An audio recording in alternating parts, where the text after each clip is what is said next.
Hello student, मैं उदय कुमार पांडे सुमित्रा बालिका inter college के यूट्यूब चैनल पर आपका स्वागत करता हूं। इसके पहले हमने भी बताया था आपको पाचन में अगला टॉपिक हमारा है अवशोषण। पहले हमने बताया था आपको कि भोजन का अंतर्ग्रहण और अंतर्ग्रहण के बाद आपका आता है पाचन और पाचन के बाद आपका अगला पॉइंट है अवशोषण। इसमें होता क्या है कि जब भोज्य पदार्थ का पाचन होता है तो अवशोषण की क्रिया को आगे बढ़ाने का काम करता है रसानुकूल। आंत में जो है रसानुकूल होते हैं जो उंगली के समान ऐसे ऐसे करके आंत में पाए जाते हैं। और ये रसायनों का काम क्या है? ये रसायन क्या करते हैं? भोजन के अवशोषण में सहायता करते हैं। और भोजन का अवशोषण होने के बाद ये जो आपके भोज्य पदार्थ है ये जाकर सीधे कहाँ मिल जाते हैं? आपकी रक्त में मिल जाते हैं। रक्त में मिल जाते हैं। अगला आपका है स्वांगीकरण।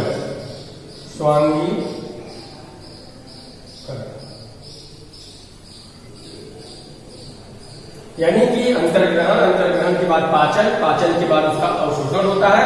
अवशोषण की क्रिया में रसायन भाग लेता है। क्योंकि आंत में उंगली के समान संरचनाएं पाई जाती है, इन्हें रसानुकूल कहते हैं। इन रसानुकूल के माध्यम से अवशोषण की क्रिया संपन्न होती है। अवशोषण के बाद जो आपके भोज्य पदार्थ है उसे विटामिन और प्रोटीन निकल कर रक्त में जाकर मिल जाते हैं। उसके बाद आपकी अगला स्टेप आता है स्वांगीकरण। स्वांगीकरण क्या होता है? स्वांगीकरण आपका अवशोषण के बाद का स्टेप स्वांगीकरण है। स्वांगीकरण के माध्यम से नए जीव द्रव्य का निर्माण होता है। जीव द्रव्य का निर्माण होता है।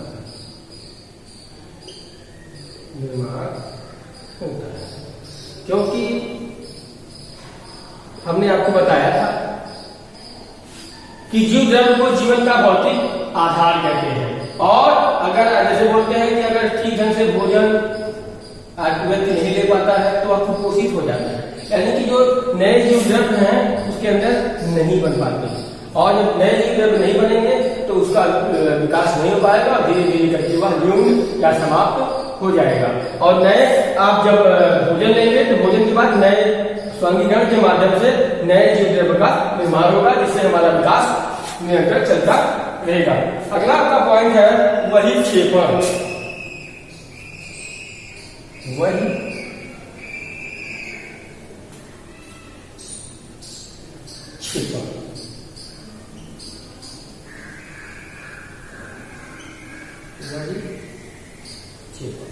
अब आपका पहला भोजन का अंतर्ग्रहण था, दूसरा आपका पाचन था, तीसरा शोषण है, चौथा आपका स्वांगीकरण है और पांचवा स्टेप आपका आता है वही क्षेपण।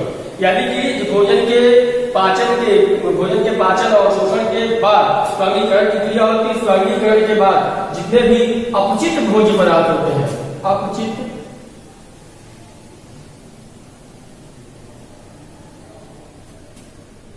यानी कि अपचे हुए भोज्य पदार्थ होते हैं। देखिए जब होता है, मैं आपको यहाँ से छोटे रूप में समझाने की कोशिश करता हूं। देखें,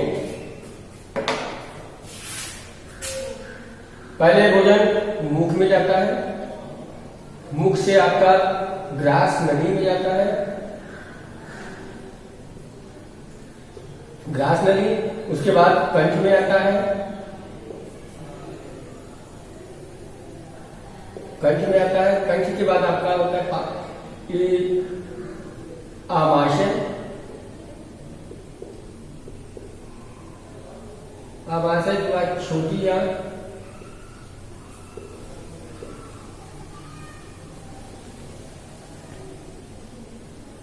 उसके बाद बड़ी आंत,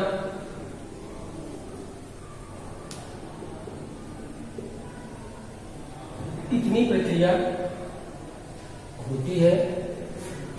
भोजन का अंतर्ग्रहण मतलब मुख से हम भोजन को लेते हैं, भोजन को चबाते हैं, चबाने के बाद मुख में आपका कैनिंग टैलिन नामक आपका जो एंजाइम होता है वो मुख की लार में पाया जाता है, जिसके कारण भोजन गीला हो जाता है और भोजन मीठा लगता है। भोजन को जितना चबाएंगे उसमें उतनी कैलोरी की मात्रा मिलेगी और भोजन जब गीला हो जाता है तो सड़क कर ग्रास नली में चला जाता है और ग्रास नली से भोजन होता हुआ कंठ में आ जाएगा और कंठ से होता हुआ आमाशय यानी कि पेट या स्टोमच में आता है और स्टोमच में भोजन का पाचन प्रारंभ होता है और जिसके भोजन के पाचन में छोटी आंत और बड़ी आंत कहीं बताया आपको की सहायता करती है। आमाशय के बाद भोजन छोटी आंत में आता है, छोटी आंत में कुछ पाचन होता है, उसके बाद बड़ी आंत में पाचन होता है। उसके बाद आपका वही क्षेपण आता है, वही क्षेपण यानी कि बड़ी आंत में जो भोजन नहीं पच पाता है वो बड़ी आंत में आता है। बड़ी आंत में अपचित भोजन वही क्षेपण के माध्यम से शरीर के बाहर निकल जाता है।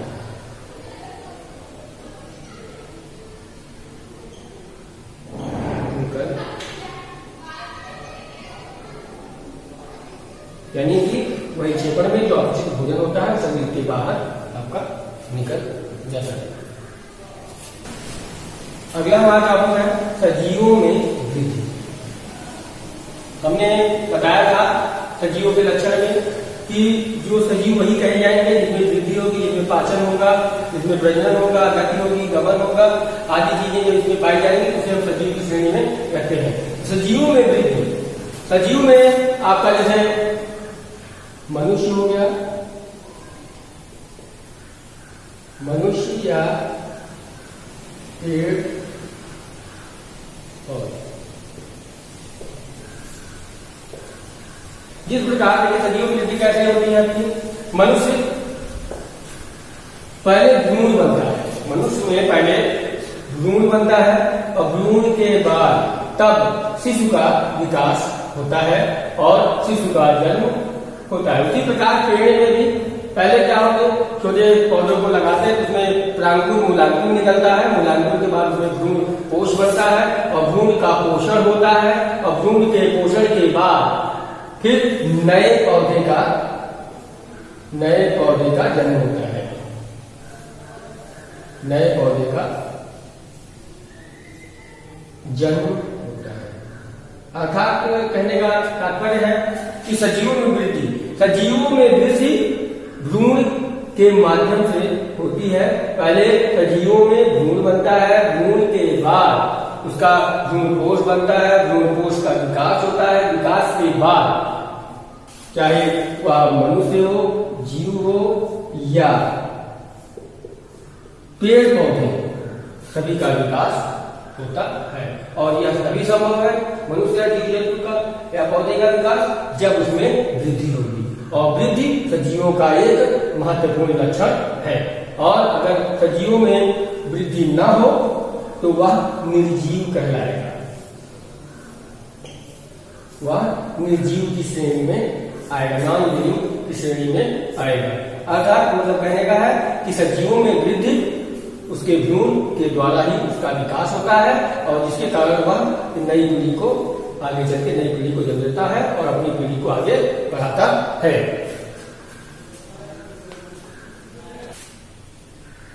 सजीवों में अगला पॉइंट है आपका, अगला पॉइंट वाला है सजीवों में उपापचय। आपको पता है कि जिसको बोलते हैं मेटाबॉलिज्म, उपापचय, सजीवों में उपापचय के माध्यम से ही हमारे शरीर का विकास होता रहता है। उपापचय में आपका सभी पाचन एवं श्वसन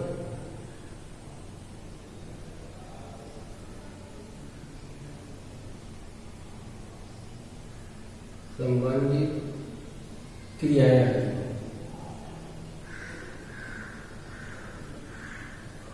आदि।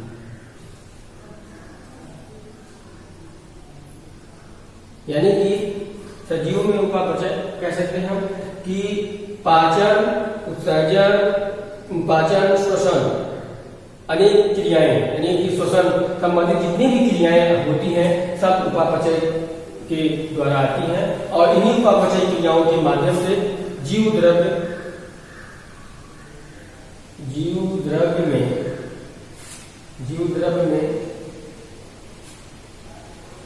पदार्थों का आदान प्रदान होता है।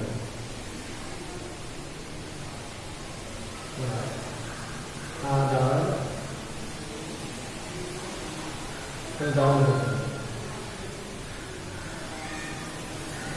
यानी कि अब देखिए, अब भोजन लेते हैं, भोजन के बाद उसका भोजन का अंतर्ग्रहण होता है, उसके बाद पाचन होता है, पाचन के बाद आपका अवशोषण होता है, अवशोषण के बाद निक्षेपण होता है। ये सब क्रियाएं किसके अंतर्गत आएंगी? उपापचय के माध्यम से आएंगी और उनके फलस्वरूप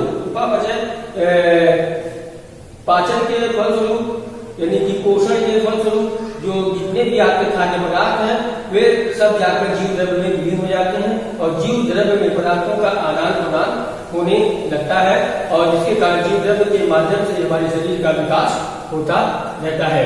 सजीवों में उपापचय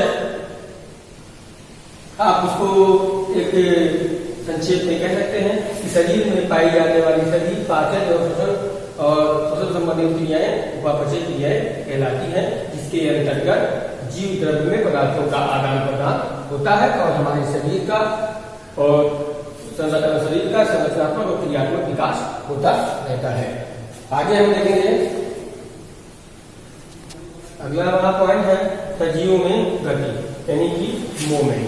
सभी सजीव, जितने भी सजीव चाहे जंतु हो चाहे पेड़ पौधे हो, सभी में गति पाई जाती है। जिस प्रकार आपका मोटरसाइकिल है, मोटरसाइकिल की गति, मोटरसाइकिल की गति ये हमारी इच्छा के अनुसार होती है।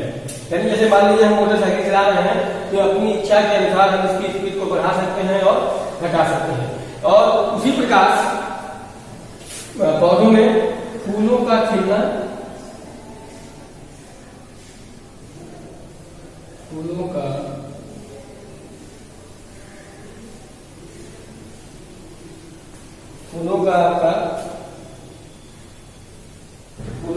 खिलना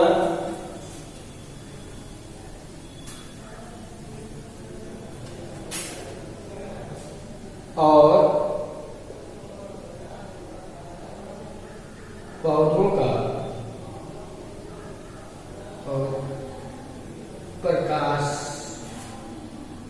प्रकाशीय पौधों का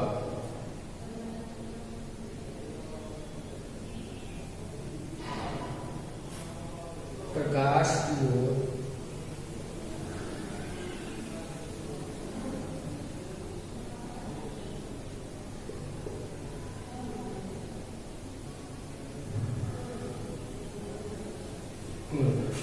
जिस प्रकार फूलों का खिलना, अगर मान लीजिए फूल में कली लगी है तो उसमें गति होगी, उसमें क्या होगी? मोमेंट होगा। गति के कारण फूल क्या होगी? बाद में कली फूल में बन जाएगा और फूल खिल जाएगा। और कुछ प्रकाशीय पौधे जैसे कि आप मान सकते हैं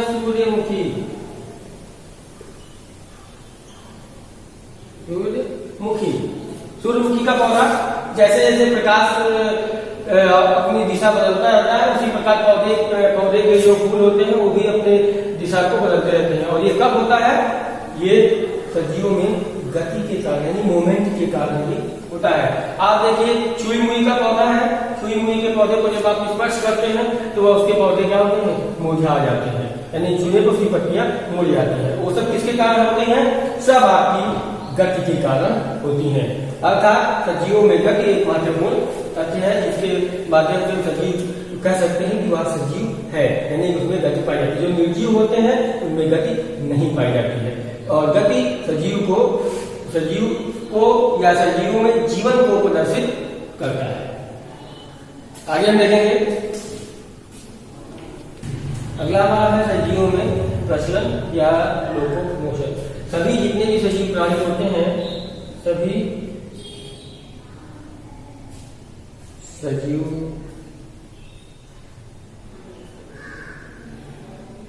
प्राणियों में, सभी सजीव प्राणियों में आपका प्रचलन पाया जाता है। सभी सजीव प्राणियों में प्रचलन पाया जाता है। और इसी जो प्रचलन, आपका प्रचलन शब्द है, ये क्या करता है? ये इंडिकेट करता है कि ये जो प्राणी है वे सजीव हैं। जिस प्रकार से मान लीजिए जैसे और सब्जियों में जो लोकोमोशन होता है या प्रचलन होता है वह इच्छा अनुसार होता है। इच्छा अनुसार, यानी कि जो प्रचलन की क्रिया होती है वो इच्छा अनुसार होती है। मान लीजिए कोई सजीव प्राणी मनुष्य है, तो मनुष्य क्या करेगा? भोजन की तलाश में, भोजन, पानी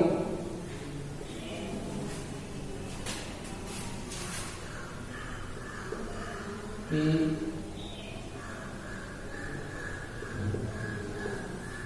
तलाश में एक स्थान से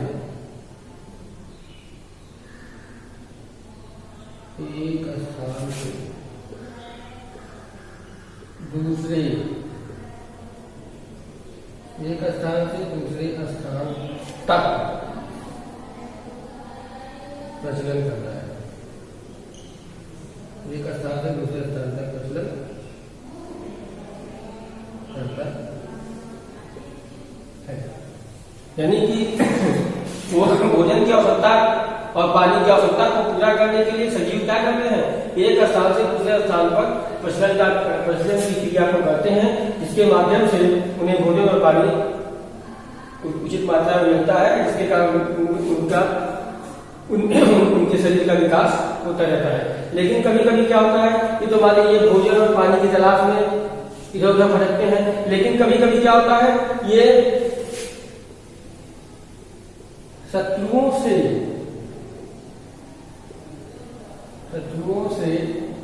अपनी सुरक्षा के लिए प्रचलन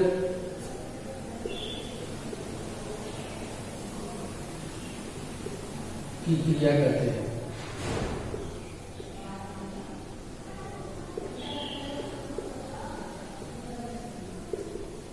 देखिए, सजीवों में प्रचलन एक महत्वपूर्ण लक्षण है जो उन्हें सजीव बनाता है।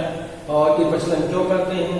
भोजन, पानी आदि की तलाश में एक स्थान से दूसरे स्थान पर जाते हैं और उनके जो भोजन और पानी की तलाश है वो पूरी होती है, जिसके कारण उसको लेकर पाचन की क्रिया करते हैं और अपने शरीर की वृद्धि में सहायता करते हैं। लेकिन कभी कभी क्या होता है कि ये शत्रुओं से बचने के लिए एक स्थान से दूसरे स्थान पर चले जाते हैं। और अगर प्रचलन की क्रिया इसमें ना हो तो ये चीजें संभव नहीं है, जिसके कारण वह निर्जीव की श्रेणी में आ जाएगा। अर्थात प्रचलन इसका एक महत्वपूर्ण लक्षण, सजीवों का महत्वपूर्ण लक्षण है। आगे हम देखेंगे सजीवों में श्वसन। अगला आपका टॉपिक है सजीवों में श्वसन। दो प्रकार से होता है। एक होता है आपका आक्षिक श्वसन और दूसरा आपका है अनाक्षिक श्वसन।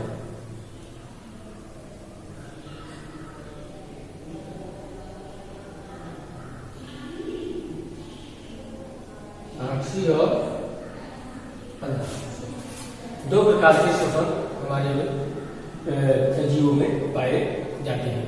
और श्वसन की क्रिया के माध्यम से ही जीवों में जो ऊर्जा होती है वो ऊर्जा निकलती है। और श्वसन की क्रिया में सबसे अधिक सहायक होता है आपका कार्बोहाइड्रेट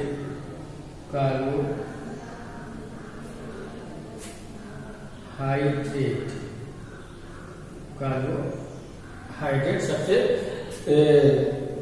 श्वसन की क्रिया में सहायता करता है। और ये कार्बोहाइड्रेट के माध्यम से ही देखिए आपका कार्बन डाइऑक्साइड, कार्बोहाइड्रेट ये दोनों मिलते हैं। मिलने के बाद आपका श्वसन की क्रिया प्रारंभ होती है। श्वसन क्रिया के द्वारा ही शरीर का जो ताप होता है, ताप तथा जो शरीर के लिए ऊर्जा है, ऊर्जा का हमें श्वसन के माध्यम से ही मिलती है। कभी व्यक्ति में श्वसन की क्रिया नहीं होती है, वह व्यक्ति मृत हो जाता है तो उसका शरीर ठंडा हो जाता है, अर्थात उसमें आक्सीय श्वसन की क्रिया नहीं हो पाती है। आक्सीय श्वसन क्या होता है? आक्सीय श्वसन का होता है मतलब इसमें O2 की आवश्यकता होती है, O2 की आवश्यकता, O2 की आवश्यकता होती है। लेकिन अनाक्षिक श्वसन में O2 की आवश्यकता नहीं होती।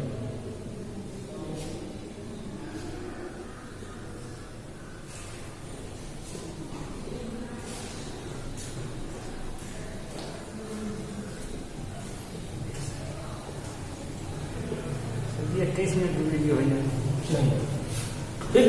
यानी कि आपका सजीव में जो श्वसन क्रिया होती है दो चरणों में होती है, आक्सीय और अनाक्सीय। आक्सीय श्वसन की क्रिया जो होती है उसमें तो ऑक्सीजन की आवश्यकता होती है प्राणी को, लेकिन जो अनाक्सीय श्वसन होता है उसमें ऑक्सीजन की आवश्यकता नहीं होती है।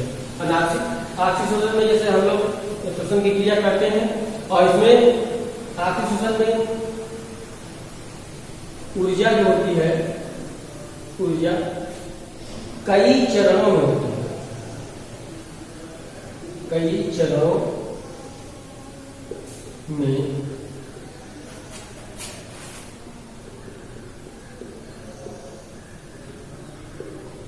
निकलती है, ठीक। और अनाक्सीय श्वसन में ऊर्जा नहीं निकलती है। इसका एक उदाहरण देख ले कि जब कभी जैसे मान लीजिए कोई पत्थर है तो पत्थर जमीन पर रख देते हैं तो उसके अगर मान लीजिए पत्थर के नीचे कोई घास है तो घास कैसी हो जाती है? पीली हो जाती है। और पीली क्यों हो जाती है? क्योंकि उसको ऑक्सीजन नहीं मिल पाता है, यानी कि अनाक्सीय श्वसन के कारण वह घास पीली हो जाती है। आगे हम देखेंगे कि क्या आपका ग्लूकोज ऑक्सीजन यानी कि ग्लूकोज और 6 अणु ऑक्सीजन दोनों आपस में क्रिया करते हैं। किस क्रिया में? श्वसन की क्रिया में। ग्लूकोज और ऑक्सीजन 6 अणु क्रिया करते हैं तो आपका 6 अणु आपका जल बनता है और 6 अणु कार्बन डाइऑक्साइड के बनते हैं और 673 किलो कैलोरी की ऊर्जा उत्पन्न होती है। यानी क्लियर समझ लीजिए, ग्लूकोज और ऑक्सीजन के 6 अणु आपस में क्रिया करते हैं। किस क्रिया में? श्वसन की क्रिया में। तो आपका 6 अणु जल और 6 अणु कार्बन डाइऑक्साइड के साथ साथ 673 किलो कैलोरी ऊर्जा निकलती है। ये श्वसन की क्रिया का एक समीकरण है जिसके इसी के माध्यम से श्वसन की क्रिया हमारे शरीर में होती है। और इसको आप जितना हमने पढ़ाया उसको आप देखेंगे, समझेंगे। अगर कहीं भी आपको कोई चीज डाउट होता है, दिक्कत होती है तो हमारे यूट्यूब के कमेंट्स बॉक्स में कमेंट्स करें, उसका निस्तारण अगले वीडियो में किया जाएगा। धन्यवाद।